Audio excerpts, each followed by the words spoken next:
Now, obviously, on the surface, we have a story of a blind man who gets his sight, so another story of Jesus performing a miracle and healing. But really, this story is quite a testament to just simple, humble faith.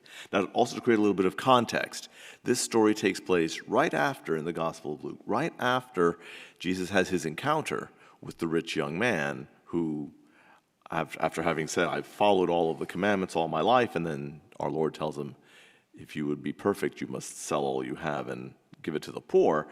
And he can't bring himself to do that. So here, the contrast is you have someone who clearly is very poor. That's why he's begging. He's by the side of the road, begging for alms from passers-by. So on a given day, he hears a crowd approaching, and he asks someone what all the fuss is about. And he's told that Jesus of Nazareth is passing by.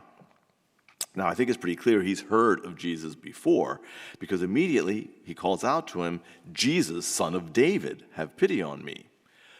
Now, at first, we don't know if the blind man wants his sight or just more alms, like he normally gets from others, but clearly he wants Jesus' attention.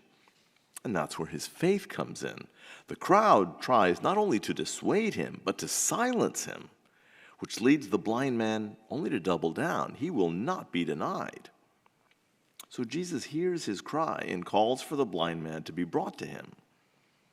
When Jesus asks the blind man what he seeks, the blind man doesn't ask for alms.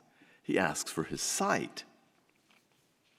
Now, this was rather amazing. Presumably, now that he has Jesus' attention, he could ask for anything. But he settles for just being able to see. Jesus, of course, recognizes the man's faith and restores his sight. But he makes sure to tell the man, in the presence of the whole crowd, that his faith has saved him. So in other words, the man's persistence, especially in the face of rebuking resistance from the crowd, was rewarded. The blind man wasn't just given his physical eyesight. He had found salvation itself from his faith in our Lord. I think the lesson for us, then, is really quite simple. We're called simply to believe in and follow the example of our Lord.